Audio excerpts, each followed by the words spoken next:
अथ 96तमः सर्गः।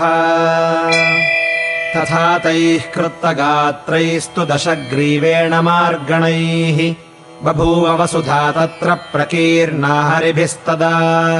रावणस्याप्रसह्यन्तम् शरसम्पातमेकतः न शेकुः सहितम् दीप्तम् पतङ्गाज्वलनम् यथा। तेऽर्दिता निशितैर्बाणैः क्रोशन्तो विप्रदुद्रुवुः पावकार्चिः समाविष्टा दह्यमाना यथा गजाः।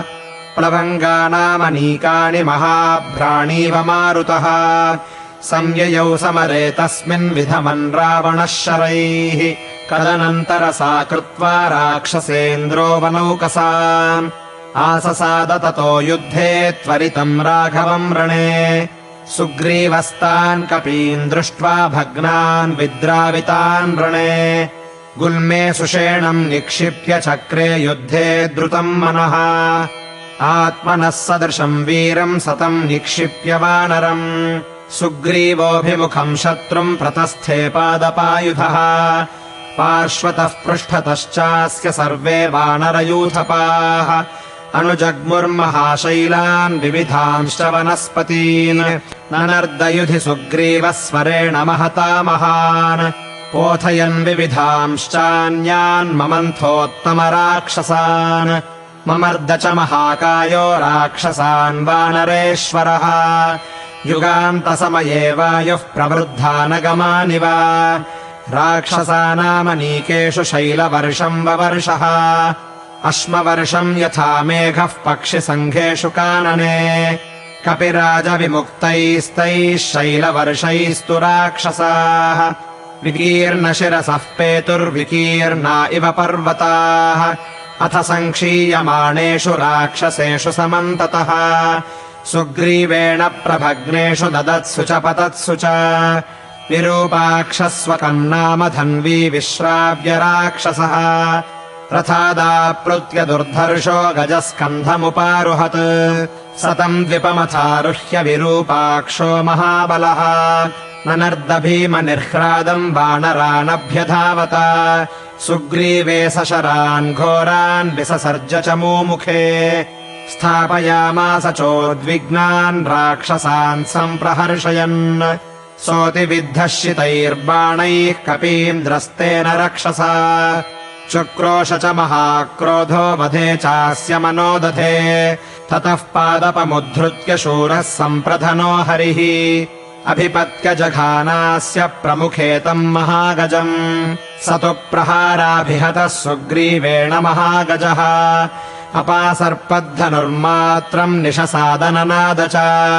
गजात्त्वमथितात्तूर्णमपक्रम्य स वीर्यवान् राक्षसोऽभिमुखः शत्रुम् प्रत्युद्गम्य ततः कपिम्। आर्षभम् चर्म खड्गम् च प्रगृह्य लघुविक्रमः भर्त्सयन्निव सुग्रीवमाससादव्यवस्थितम्। सहितस्याभिसङ्क्रुद्धः प्रगृह्य विपुलाम् शिलाम् विरूपाक्षस्य चिक्षेप सुग्रीवो जलदोपमाम्। सताम् शिलामापतन्तीम् दृष्ट्वा राक्षसपुङ्गवः अपक्रम्य सुविक्रान्तः खड्गेन प्राहरत्तदा। तेन खड्गप्रहारेण रक्षसा बलिना हतः मुहूर्तमभवद्भूमौ विसञ्ज्ञ इव वानरः। सहसा सतदोत्पत्य राक्षसस्य महाहवे मुष्टिम् संवर्त्य वेगेन पातयामास वक्षसि। मुष्टिप्रहाराभिहतो विरूपाक्षो निशाचरः तेन खड्गेण सङ्क्रुद्धः सुग्रीवस्य च मुमुखे कवचम् पातयामास पद्भ्यामभिहतोपतत्। स समुत्थाय पतितः कपिस्तस्य व्यसर्जयत् तलप्रहारमशनेः समानम् भीमनिस्वनम्। तलप्रहारम् तद्रक्षः सुग्रीवेण समुद्यतम् नैपुण्यान्मोचयित्वैनम् मुष्टिनोरसिताडयत्। ततस्तु सङ्क्रुद्धतरः सुग्रीवो वानरेश्वरः मोक्षितम् चात्मनो दृष्ट्वा प्रहारम् तेन रक्षसा सददर्शान्तरम् तस्य विरूपाक्षस्य वानरः। ततोऽन्यम् पातयत्क्रोधाच्छङ्खदेशे महातलम् महेन्द्राशनिकल्पेन तलेनाभिहतः क्षितौ पपातरुधिरक्लिन्नः शोणितम् हि समुद्गिरन् स्रोतोऽभ्यस्तु विरूपाक्षो जलम् प्रस्रवणादिव विवृत्तनयनम् क्रोधात् सफेनम् रुधिराप्लुतम् ददृशुस्ते विरूपाक्षम् विरूपाक्षतरम् कृतम् स्फुरन्तम् परिवर्तन्तम् पार्श्वेण रुधिरोक्षितम् करुणम् च विनर्दन्तम् ददृशुः कपयोरिपुम् तथा तुतौ संयति सम्प्रयुक्तौ तरस्विनौ वानरराक्षसानाम् बलार्णवौ सस्वनतुश्च भीमौ महार्णवौ द्वाविव भिन्नसेतू विनाशितम् प्रेक्ष्य विरूपनेत्रम् महाबलन्तम् हरिपार्थिवेन बलम् समेतम् कपिराक्षसानामुद्वृत्तगङ्गा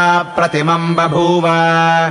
इत्यार्षे श्रीमद् रामायणे वाल्मीकीये आदिकाव्ये युद्धकाण्डे 96तमः सर्गः।